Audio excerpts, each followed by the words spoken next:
ওর নাম হচ্ছে শ্রী প্রান্ত চন্দ্র বারোই, বাবার নাম শ্রী অমল চন্দ্র বারোই, বাড়ি পুরান বগুড়া। ও মোটর ডিপার্টমেন্টে বেশ কিছুদিন ধরে আছে। কাল বিকেলে বাসা থেকে বের হয়েছে, কিন্তু রাতে যখন বাসায় ফেরেনি তখন ওরা সকাল থেকে পরিবার খোঁজাখুঁজি করতেছে। এর মধ্যে আমি ফেসবুকে একটা পোস্ট দেখে ওর বড় ভাইকে আমি সেন্ড করি যে দেখতো এটা তোর ভাই নাকি, মানে আমি কনফিউশন। তখন ওই বলতেছে হ্যাঁ হয়তো রাত থেকে মিসিং। সেই সূত্র ধরে আমি থানায় যাই। থানায় যায় এই যে মনিরুজ্জামান ভাইয়ের নাম্বার দিয়ে ফোন দিই, তখন এখানে আসি। এই পর্যন্ত এখন কিভাবে এখানে আসলো, কি সূত্রে আসলে এটা বলা যাচ্ছে না। ওনার কি কোনো সমস্যা ছিল কিনা? একটু সমস্যা ছিল, কিন্তু একদম পার্মানেন্ট না। একটু মানসিক সমস্যা, কিন্তু পার্মানেন্ট না। উনি কি বিবাহিত না অবিবাহিত?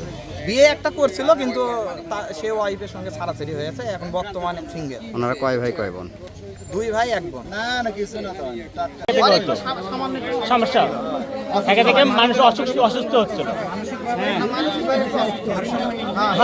একটু হচ্ছিল, আবার চিকিৎসা করলে ঠিক হয়ে যাবে। ভালো হয়ে যাচ্ছে। আপনি যে চিকিৎসা করেন কাগজপত্র আছে? সেটা বাড়িতে আছে, বাড়িতে আছে আমার। কতদিন চিকিৎসা করেন? 2 মাস 3 মাস আবার ঠিক হয়ে যায়। মানে কতদিন আগে শুরু করছেন? এটা আপনার 1 বছর আগে চিকিৎসা করা হয়েছে। বগুড়া চিকিৎসা করা না, এবার করা হয়েছিল হচ্ছে আপনার বরিশালে। বরিশালে? আপনাদের বাড়ি বরিশাল? জি, আদি বাড়ি বরিশাল। আদি বাড়ি আমাদের বরিশাল। জি, এখানে স্থায়ী এখন। এখানে 40 বছর ধরে আছে? হ্যাঁ, বাড়ি করে। মানে প্রায় বছর 2 যাবত উনি মানসিকভাবে সমস্যা। হ্যাঁ হ্যাঁ হ্যাঁ হ্যাঁ হ্যাঁ, চিকিৎসা করলে আবার ভালো হয়, আবার কাজ কাম করে, আবার থেকে একটু সমস্যা হয়। কিন্তু এখানে কিভাবে আসলো কেউ জানে না। আমি কালকে ওই হচ্ছে বাড়ির থেকে টাকা টুকা নিয়ে আসলো যে আমার খাবার টাকা নেই, টাকা দাও, হোটেলে খাবো। ওই গামছাটা কি ছিল? যখন শুনলাম যে রাত থেকে মিসিং, তখন আমি শিওর হলাম। তখন আমি ভাইয়ের ফোন দিলাম, থানার দিয়ে নাম্বার দিয়ে, তখন বললাম যে এখানে আছে। তখন ওই যে গামছা আছে দেখি একটা ছেলেপেলে আসে, হচ্ছে কাকা লোকটা দেন। আমি কি করবা? ব্রিজে কোথায় দেখছি একটা লাশ ভাসা দিচ্ছে। আমি তারা জালটা বাঁধে দিই, আমি মাছ মারতেছি, জালটা বাঁধে দিয়ে আমিও যাচ্ছি। সমস্যা, তোমরা লোক চালাতে পারবো না।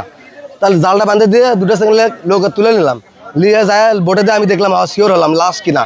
পরে পানার সাথে যায় দেখি হ্যাঁ মাথা দেখা যাচ্ছে, বোটে দিলে দেখলাম লাশ কিনা। হ্যাঁ শিওর, আমি শিওর লাশ। আমি লোকের মাথা ঘুরে দিলাম। ওই ছেলেকে বললাম তুমি হাত ধরো। তুমি হাত ধরো শক্ত করে। আমি আস্তে আস্তে ধারে ঠেকাচ্ছি, লাশ তুলিচ্ছে এটা। পরে ওরা হাত ধরলো, আমি আস্তে আস্তে লোকেটা টাইনে নিয়ে আসলাম। নিয়ে এসে ধারে ঠেকায় লোকের টাইনে তুলে, পরে লাশ আমরা ওই 2 চ্যাংরা আর আমি টাইনে উপরে তুললাম। তোলার পরে এটি ছেলে 2টা ছেলে পুলিশকে ফোন দিল। ফোন দেওয়ার পরে পুলিশ আসলো। এসে একটা লাশ পাইছি, আপনারা তাড়াতাড়ি আসেন। পরে আসলো, এসে তাদের হচ্ছে সেই আরও নাম্বার নিল, কে তুললো। তারপর আমাকে জিজ্ঞাসা করলো, আমি বললাম। তারপরে এখানে রাখলাম। পরে পুলিশ আসলো, পুলিশ আসে দেখতেছে, করছে ঠিক আছে ভালো করছো। পুলিশ আসে দেখতেছে, দেখার পরে হচ্ছে নাম্বার একটা ছেলে বলে হচ্ছে অমুক জাত বাড়ি, আলাদাপুর বাড়ি। তার থেকে নাম্বার নিল, ফোন দেওয়ার পরে করছে ঠিক আছে আগে দেখি লোকজন আসুক।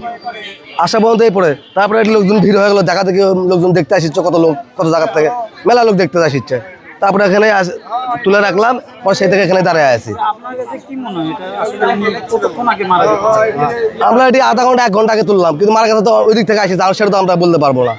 ওই দিকটা ভাসা আসতেছে, আমি একটু মাছ মারতেছি, স্যার আবার আমাকে ডাকে বললো কাকা লাশ যাচ্ছে, সেই হিসাবে তুললাম। না, পুলিশ আঙ্কেল দেখলো আমাকে উল্টে দেখলো আমাকে। আমি ধরে দেখালাম, কোনো দাগ নাই, কিছু নাই। পুলিশ আঙ্কেলও দেখলো, আমিও দেখলাম, আমাকে ধরে উল্টে দেখলাম পিঠ। হ্যাঁ, কোনো কিছুই নাই, খালি খালি রক্ত পড়তেছে, কাজ করতেছে আরো গ্যাল রক্ত পড়তেছে, কোনো দাগ দুগ নাই। পুলিশ আঙ্কেলও দেখলো, আমিও দেখলাম। আমার নাম আনন্দ চন্দ্র দাস, আমি এখানে মাছ মারি। আমি আধা ঘন্টা আগে জেনেছি, আমি ডিসি অফিসে ছিলাম, ওখানে ডিসি স্যারের সাথে ছাত্রদের ঝামেলা ছিল, ওটা শেষ করে এখানে আসছি। একটা লাশ পাওয়া গেছে, লাশের ময়নাতদন্ত হবে। এর পরিবারের লোকজন জানতে পারছে, তারা এখানে আসবে। আর যদি শনাক্ত হয় তাহলে তো আর পিবিআই লাগবে না, আর যদি শনাক্ত না হয় পিবিআই এসে ওর আইডেন্টিফাই করবে, এবং আমরা যথাযথ ময়নাতদন্তের মাধ্যমে শহীদ মেডিকেলে তার পোস্টমর্টমের জন্য পাঠাবো। আর এরপরে যে আইনগত ব্যবস্থা সেটা আমরা করব। আচ্ছা, লাশের সুরক্ষা কেমন দেখলেন আপনি? কি কারণে উনি নদীতে পড়ছিল বা কি বুঝতে পারলেন? তো লাশের গায়ে তো আমরা কোনো আঘাতের চিহ্ন দেখছি না, তবে পোস্টমর্টমের ডাক্তার বলতেই পারবে যে আসলে সে কী কারণে মারা গেছে। ধন্যবাদ। বুঝতে পারছি তুমি শোনেন, যেভাবে মারা যায় পোস্টমর্টম হবে, ডাক্তার মতামত দিবে আসলে কি জন্য মারা গেছে। বয়স 26-27 বেশি হবে।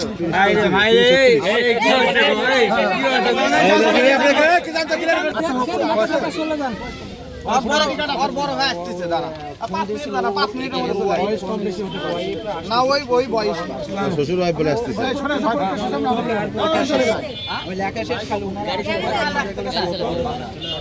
ওই জন্য আমি শিওর হয়ে আসলাম, আমি থানায় গেছিলাম তো। কালটার থেকে বাসায় আমি তো হচ্ছে যে আমি তো কাঁঠালতলায় ভিডিও দেখে আমি থানায় ঢুকলাম, ঢুকে আপনার নাম্বার আমি নিচ্ছি নিয়ে ফোন দিলে ওই কাল রাত থেকে দেখি আপনার কেন দেখি ঝাড়ন তো